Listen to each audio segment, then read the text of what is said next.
Bom dia, gente. Lembrando que semana que vem tem resenha. Vocês sempre caem nessa, né? Logo a Jô.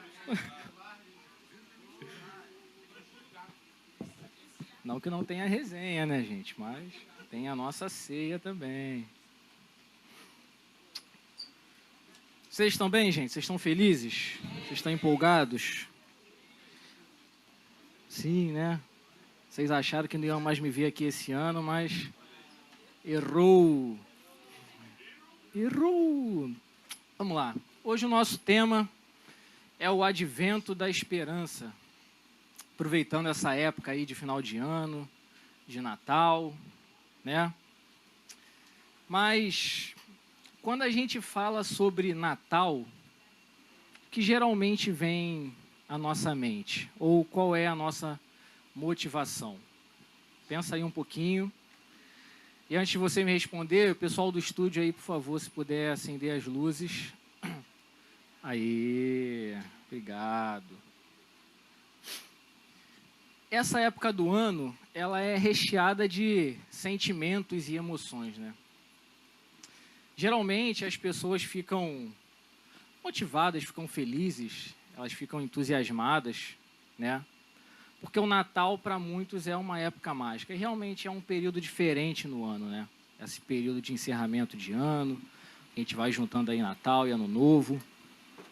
Para muitos é a alegria do 13º, né? Caindo na conta, é um refrigériozinho aí no bolso. Para outros é uma oportunidade de comer aquelas comidas que a gente geralmente não come durante o ano, né? Aquele tender que eu nunca vejo no mercado em agosto. Você come panetone, vai comer rabanada. Amém, né? Tem gente que falou amém. Para outros é a oportunidade de estar junto com a família, junto com os amigos. E tantas outras motivações que a gente pode ter no nosso coração e na nossa mente em relação a esse período do ano. Mas para um cristão, qual é a motivação real do nosso coração na celebração dessa data? Porque tradicionalmente e culturalmente, a gente tem uma figura central que é a do Papai Noel, né? Um bom velhinho, ali motivado no homem que existiu, que tirava dos seus bens e ajudava crianças pobres nessa época, crianças que não tinham condições de comprar um brinquedo, de ter algum bem ali próprio. E essa data acabou se tornando uma data puramente comercial, né? Hoje em dia, as crianças menos afortunadas são aquelas que praticamente não ganham nada, né? E as crianças mais ricas, mais abastadas, elas são abençoadas e abastecidas com novos brinquedos, com novas roupas, com tudo isso que a gente vê nesse período de final de ano. Mas, para um cristão, a figura central do Natal não é o bom velhinho de roupa vermelha e de barba branca. Para um cristão, a figura central do Natal se chama Jesus. E por mais que a nossa cultura nos leve a focar mais no Papai Noel do que em Jesus, a gente vê que essa época, a nossa motivação de celebração é por causa de Jesus, é por causa do Senhor, é por causa do que Deus fez por intermédio do seu Filho. Toda a nossa vida ela deve ser baseada e motivada na obra do Senhor na cruz. Amém? Então, o texto que a gente vai tratar hoje, eu tenho uma boa notícia para vocês, são poucos versículos, o meu esboço deu 5 páginas, geralmente dá 12, 13, teve uma que deu 18, né, Ju? Mas a gente vai trabalhar hoje lá em Isaías, capítulo 9, você pode se adiantando aí, abrindo sua Bíblia. E Isaías está falando de um texto, está falando de uma situação, que no momento em que ele profere essas palavras, é uma palavra específica para Israel, para o povo judeu. Mas eu queria tomar emprestado a citação do profeta e fazer uma alusão e uma aplicação a nós, que, na verdade, serve para eles, mas também se aplica a nós, né? A gente vai ver o texto e a gente vai entender um pouquinho disso. E Isaías está profetizando 700 anos antes de Jesus nascer, sobre um menino que viria e que o governo do mundo estaria sobre os seus ombros. E que ele tiraria o povo, o seu povo, de trevas, de sofrimento, de escravidão, e os levaria a um reino de paz, de vitória, de bênçãos. Então vamos lá? Isaías, capítulo 9, a gente vai trabalhar mais em cima do verso 6 e do verso 7, mas eu queria ler o versículo 2 também. Então a gente vai ver o 2, o 6 e o 7. Amém? Todo mundo achou? Então vamos lá. O povo que andava em trevas viu grande luz, e aos que viviam na região da sombra da morte, resplandeceu-lhes a luz. Verso 6. Porque um menino nos nasceu, um filho se nos deu. O governo está sobre os seus ombros, e o seu nome será Maravilhoso Conselheiro, Deus Forte, Pai da Eternidade, Príncipe da Paz. Ele estenderá o seu governo e haverá paz sem fim sobre o trono de Davi e sobre o seu reino, para o estabelecer e para o firmar com juízo e com justiça, desde agora e para sempre. O zelo do Senhor dos Exércitos fará isso. Então, como eu disse, embora essa seja uma palavra direcionada aos judeus, é uma palavra que a gente pode ver como a sua aplicação se estende a nós também. O verso 2, ele fala sobre um povo que andava em trevas, se referindo muito ao jugo dos assírios sobre Israel naquela situação. Então ele diz: o povo que andava em trevas viu grande luz, e aos que viviam na região da sombra da morte, resplandeceu-lhes a luz. Mas quando a gente olha para o pecado que subjuga todo homem, a gente vê que todos nós andávamos em trevas. Todos nós estávamos aprisionados nas densas trevas do pecado. Estávamos sendo conduzidos diretamente para o inferno. Essa é a situação de uma pessoa sem Jesus. Por mais que, hoje em dia, quando alguém morre, a pessoa fala assim: poxa, mas ele era uma boa pessoa. Poxa, mas ele tinha um bom coração. Poxa, mas ele era uma pessoa de bem. A verdade é que sem Jesus, sem a obra de Deus e do Espírito na nossa vida, nós não somos nada disso. E se o somos, somos porque o Senhor nos capacita a fazer alguma coisa boa. Toda boa obra que ela não é motivada no amor de Deus, a gente pode desconsiderar como uma boa obra. E nessa época de fim de ano a gente vê muito isso, né? Pessoas fazendo doações de roupa, de brinquedo, de alimentos. Mas a verdade é que toda obra dos homens, se ela não é motivada e centralizada no amor de Deus, ela na verdade não é uma boa obra. Isso mostra que nós não somos bons. Isso mostra que nós caminhamos em trevas se o Senhor não nos retira desse lugar. E essa era a nossa situação antes do Senhor nos alcançar. Vivíamos em trevas, em densas trevas. Mas no verso 6, Isaías, ele nos dá a boa notícia. E Isaías não dá uma boa notícia como se tivesse mais boas notícias. Isaías também não dá uma notícia como se fosse qualquer coisa. Isaías dá a boa notícia. A boa notícia singular. E ele diz: um menino nos nasceu, um filho se nos deu. Olha que Isaías está falando 700 anos antes de Jesus nascer. Mas olha o tempo verbal que ele usa. Um menino nos nasceu, já se nos deu. Isaías tinha a revelação do Senhor e a convicção de que aquilo que o Senhor iria fazer 700 anos após já estava garantido. não só iria se concretizar, mas iria ter efeito perpétuo.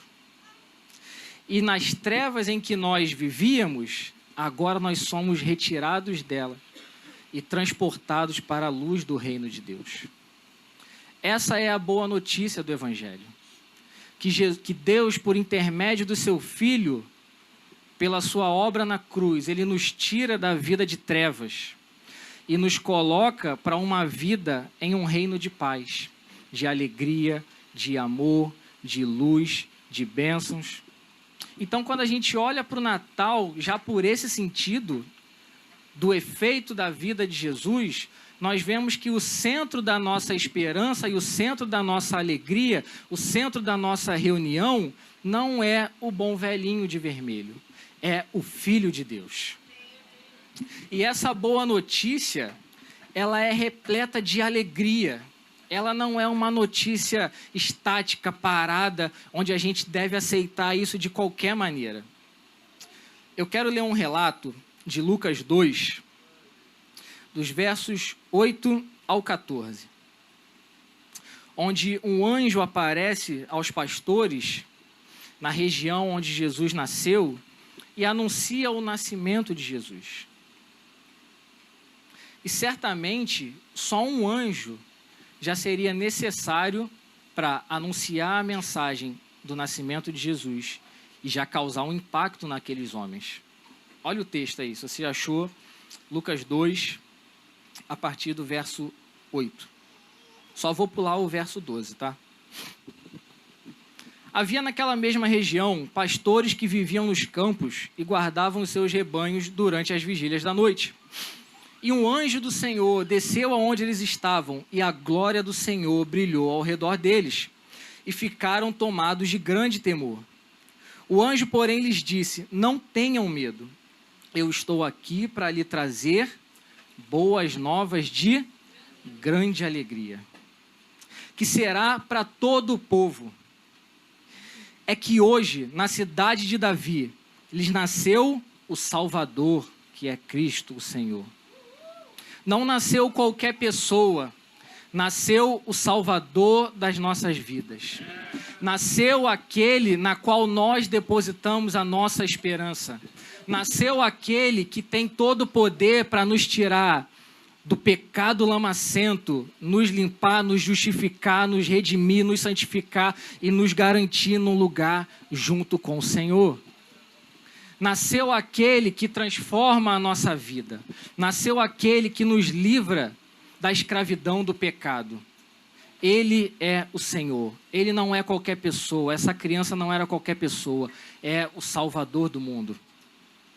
Mas aí no verso 13 a gente vê assim: e de repente, olha só, de repente, apareceu com o anjo uma multidão do exército celestial, louvando a Deus e dizendo: glória a Deus nas maiores alturas e paz na terra entre os homens a quem Ele quer bem.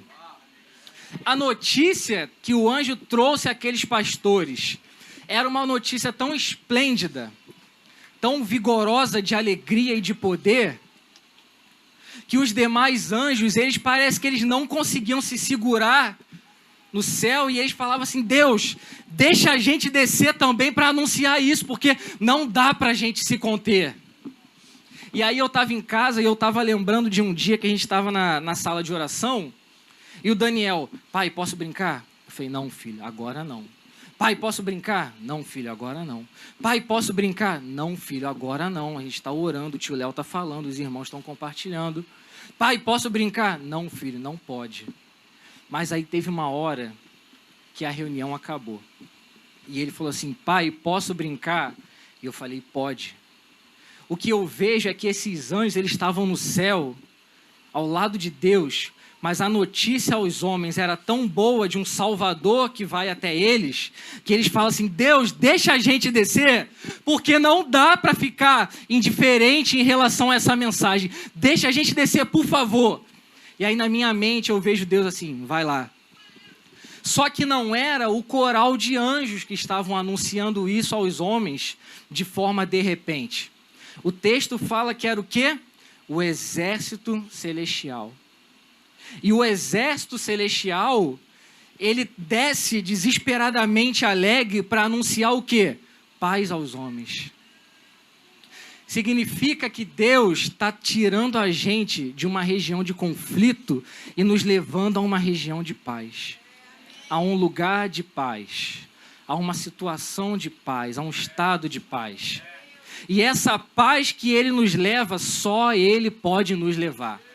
A paz que é trazida ao nosso interior, só Ele pode trazer. A paz que é manifestada na nossa vida, só o Senhor pode manifestar. Não existe outro nome, não existe outra pessoa, não existe outra situação que possa nos levar a uma situação, a um estado de paz com Deus, paz com os homens e paz com nós mesmos, a não ser o Salvador, Senhor Jesus. Amém? Então, por causa disso, nós não precisamos mais temer o jugo de Roma, ou nós não precisamos mais temer qualquer outro tipo de governo, nós não precisamos mais lutar a favor ou contra filosofias governamentais que nos favoreçam ou nos desfavoreçam. Nós não precisamos lutar para ter um sistema perfeito de legislação. Deus está entre os homens e o governo está sobre os seus ombros, e o seu governo é de justiça e retidão. Nós estamos agora sobre o governo de Jesus. Amém? Mas Isaías também, voltando aí para o verso 6, ele vai descrever esse menino, ele vai descrever Jesus. Mas a visão que ele tem, a revelação que ele tem, é tão poderosa, é tão esplêndida, que uma palavra só não consegue definir Jesus. E aí ele vai usar uma série de palavras. E a primeira descrição que ele usa para Jesus é maravilhoso conselheiro. Alguns vão tratar essa descrição como se fosse duas palavras, e alguns comentaristas até vão tratar dela separadamente, mas a verdade é que se trata de uma coisa só. E essa palavra maravilhoso, ela tem um sentido de assombro. Os seus conselhos são tão maravilhosos que deixam Isaías assombrado. Mas Isaías também não foi o único assombrado com o poder e com a manifestação de Deus. Davi, lá no Salmo 139, a partir do verso 4, ele diz assim: a palavra ainda nem chegou à minha língua, e tu, Senhor, já a conheces toda. Tu me cerca por todos os lados e pões a tua mão sobre mim. Tal conhecimento é maravilhoso demais para mim, é tão elevado que eu não consigo atingir. Então, tanto Isaías quanto Davi ficam assombrados com a maravilha de Deus, ficam assombrados com a maravilha que existe em Jesus. Nele não falta uma sabedoria espiritual, como falta na sabedoria dos homens. Ele é um conselheiro ungido com o espírito de sabedoria para guiar o seu povo. O conselho desse governante, ele transcende muito a sabedoria dos homens. Ele não tem necessidade de um grupo de conselheiros humanos para guiá-lo nas suas decisões. Ele é soberano, ele é excelente, ele é tão maravilhoso que faltam palavras humanas para descrever quem ele é. Mas ele não é só um maravilhoso conselheiro, ele também é um Deus forte. Ele é Deus, ele possui o poder de Deus, ele protege o seu povo contra os seus inimigos, como Deus protege os seus filhos. Mas ele também é o Pai da eternidade. E esse rei cuida do seu povo como um pai cuida dos seus filhos. Mas ele não cuida dos seus filhos como um rei humano, quando ele governa bem os seus súditos, que por mais que ele governe bem, ele governa por um curto período de tempo, por ser um mortal. Ele é o Pai da eternidade. Ele cuida de nós como filhos amados e cuidará pela eternidade e pela eternidade sem fim. Nós somos os filhinhos mimados de Deus. Ele vai cuidar de nós para sempre. Mas ele também é o príncipe da paz. E a paz, ela é o oposto da guerra e da inimizade. A vinda de Jesus, ela resulta nessa paz que rompe esse distanciamento, que rompe essa inimizade que existia entre nós e Deus. Ele restaura isso assim como cantamos, aquele fio que se rompeu. O Senhor, Ele costura, o Senhor, Ele traz à tona e Ele restaura o nosso relacionamento com Deus. Jesus é digno de levar todos esses nomes, porque essas são descrições e designações que são precisas do seu ser e do seu caráter. Nenhum outro rei, nenhum outro governante, nenhum outro presidente, chefe de Estado, seja o que for, pode ser comparado a Jesus. Por mais que um homem possa exercer um bom governo, um bom domínio, nada se compara à soberania de Deus. E ele estenderá o seu governo e haverá paz sem fim sobre o trono de Davi e sobre o seu reino, para o estabelecer e o firmar com juízo e justiça, desde agora e para sempre. E o que é que fará isso? O zelo do Senhor dos Exércitos fará isso. O zelo do Senhor pelo seu povo, pelos seus eleitos, pelos seus filhos, fará com que essa paz seja eterna. Fará com que essa paz seja perene. Então nós não precisamos temer o pecado, a morte, o diabo, o inferno. A obra de Jesus, ela é completa, ela é eterna e ela é suficiente. E quando nós falamos em paz, eu não quero só dizer uma ausência de conflito ou uma animosidade, mas eu também estou falando de uma presença de uma alegria tranquilizadora. Parece que nos dias de hoje a gente precisa disso, né? Às vezes eu conversava com alguns amigos e eles falavam assim, cara, na minha reunião de família vai tudo muito bem até meia-noite. De meia-noite para lá o pau quebra. Todo mundo briga e aí só se resolve no Natal seguinte. Aí junta todo mundo, tá todo mundo comendo, bebendo, brincando, quando dá meia-noite, pau quebra de novo e aí só no Natal seguinte. Ausência de paz. Mas a primeira paz que nós temos, fruto da obra de Jesus, é paz com Deus. É um relacionamento que havia sido rompido por causa do efeito do pecado. Mas agora Jesus traz a restauração. Essa é a necessidade mais básica que nós temos. Restauração do nosso relacionamento com Deus. Em Romanos 5:1, Paulo diz, justificados, pois, mediante a fé, que é o ato central de crer, temos paz com Deus por meio do nosso Senhor Jesus Cristo. E justificados significa que Deus nos declara justos aos seus próprios olhos, imputando a justiça de Cristo sobre nós. Então, de novo, o centro é Jesus. De novo e sempre o centro é Jesus. Não somos justificados pelas nossas boas obras, pela nossa boa conduta, pelo nosso bom procedimento. Somos justificados por meio de Jesus. E somente por causa dele. Dr. Thomas Constable vai dizer que a justificação que traz a paz com Deus não é por obras, não é por tradição, não é pelo batismo, não é por se tornar membro de uma igreja, não é por piedade, não é por ser filho de pais cristãos. É pela fé e é pela fé somente. Pela fé na obra de Jesus, que é suficiente para nos trazer justificação. Mas o outro nível de paz que a manifestação de Jesus e a obra de Jesus traz aos homens é a paz com o próximo. E esse relacionamento também havia sido rompido por causa do pecado. E em Romanos 12:18, Paulo vai dizer, se possível, no que depender de vocês, vivam em paz com todas as pessoas. Então, se na sua reunião de família der a meia-noite e você vê que o pau vai quebrar, lembre-se que como um cristão, se depender de você, tenha paz com todos. Porque você já foi reconciliado no seu relacionamento com Deus.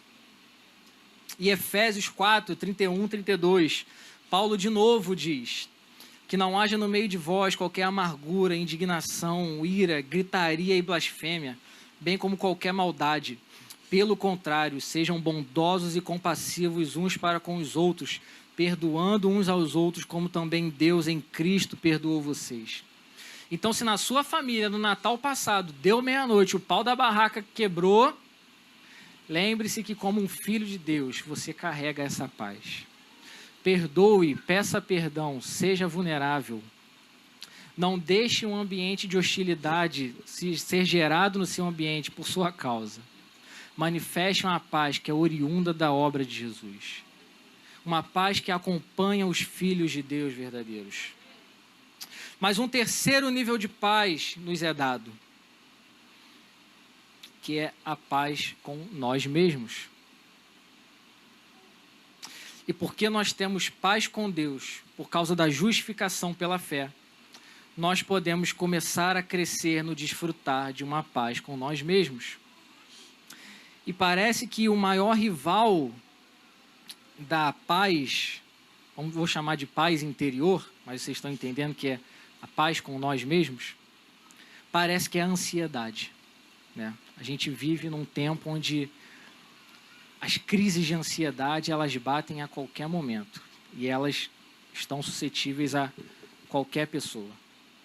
Mas Filipenses, e novamente eu vou trazer Paulo à tona, Filipenses 4, versos 6 e 7, ele diz: não fiquem preocupados com coisa alguma, porque o oposto da ansiedade é a paz. Mas em tudo sejam conhecidos diante de Deus os pedidos de vocês. Em outras palavras, lancem as suas ansiedades sobre Deus, pela oração e pela súplica com ações de graça. E a paz de Deus, que excede todo entendimento, guardará o coração e a mente de vocês em Cristo Jesus. Deus nos dá essa paz quando levamos todas as nossas ansiedades a Ele em oração e em confiança. 1 Pedro 5, 7 diz: lancem sobre Ele todas as suas ansiedades, porque Ele cuida de vocês. Então, a paz que é resultante da manifestação de Jesus não só é a restauração do nosso relacionamento com o Senhor e com os nossos irmãos, mas com nós mesmos. Nós não precisamos viver em confusão, em ansiedade, em aflição, mas nós podemos entregar tudo isso diante de Deus e entregar tudo isso com confiança que Ele é poderoso e capaz para resolver os nossos conflitos internos. Nenhuma crise... Tá batendo minha hora já, viu? Nenhuma crise de ansiedade é poderosa o suficiente quanto o poder de Deus. Talvez você entrou aqui nessa manhã sofrendo algum dilema pessoal e interno. Mas o Senhor é poderoso para restaurar a sua vida, seu interior, o seu coração, a sua mente, as suas emoções. Entregue diante de Deus tudo aquilo que te aflige, porque você agora pode, porque o nosso relacionamento com Ele foi restaurado.